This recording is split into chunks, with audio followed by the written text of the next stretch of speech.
Hello guys, welcome to my at cook channel. আজকে আমরা নিয়ে চলে এসেছি ফ্রেঞ্চ ফ্রাইস রেসিপি।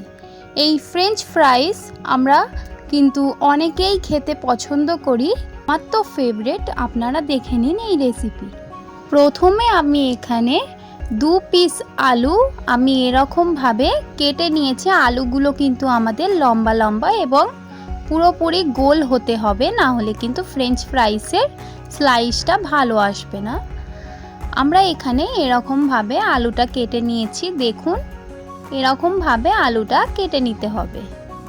তারপর আমরা আলুর মধ্যে দিয়ে দিচ্ছি জল।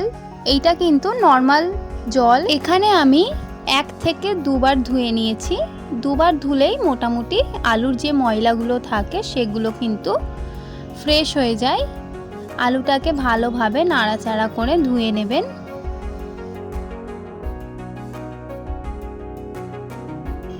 দেখুন, এখানে আমার 2 বার ধুয়ে দেওয়ার পর জলটা কিন্তু ফ্রেশ আলুর, দেখতেই পাচ্ছেন। এরকম আমাদের জল যখন হয়ে যাবে আলুটা ধোয়া আর হবে না। এবার আমরা এই আলুটাকে 20% সিদ্ধ করব। তার জন্য আমি একটা প্যান নিয়ে নিচ্ছি। প্যানের মধ্যে দিয়ে দিচ্ছি নর্মাল জল। জলটার মধ্যে আমি সবগুলো আলু দিয়ে দিচ্ছি। দিয়ে এবার আমরা 10 থেকে 20%ই সিদ্ধ করব। অতিরিক্ত সিদ্ধ করলে কিন্তু আমাদের ফ্রেঞ্চ ফ্রাইস কুড়মুড়ে হবে না।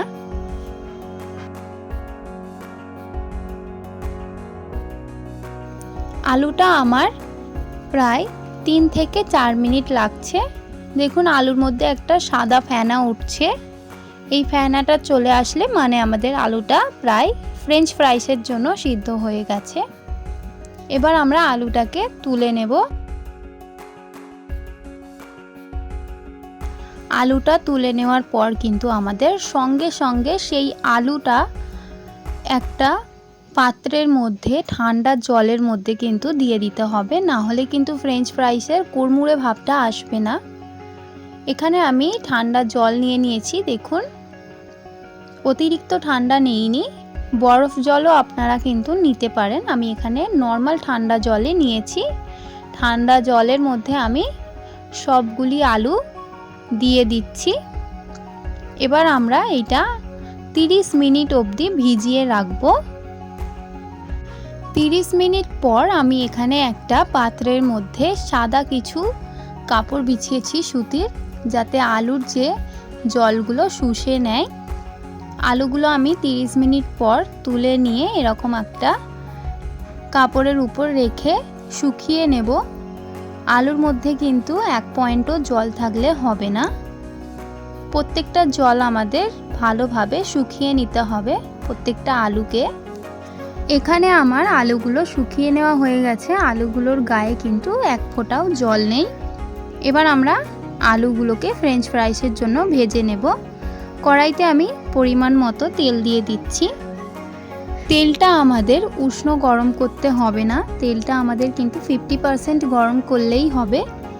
এখানে আমার 50% তেলটা গরম হয়ে গেছে। এবার আমি আলুগুলোকে 2টো ব্যাচ করে দেব।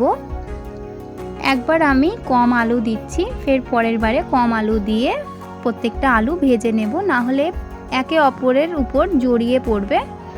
দেখুন, এরকমভাবে আমরা কিন্তু আলগা করে ভেজে নেব।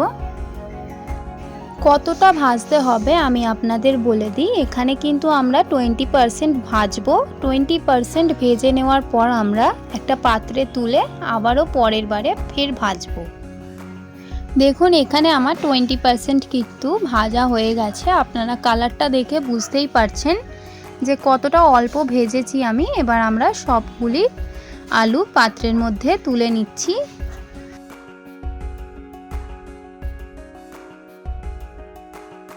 এখানে আমি সেকেন্ড ব্যাচ দিয়ে দিচ্ছি আলুটা ভাজার জন্য। এবারও আমরা 20% ভেজে তুলে নেব।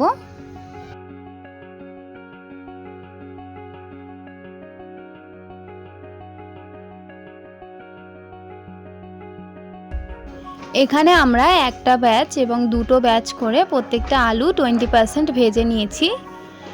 এবার আমরা সবগুলো আলু তেলের মধ্যে কুড়মুড়ে করে ভেজে নেব।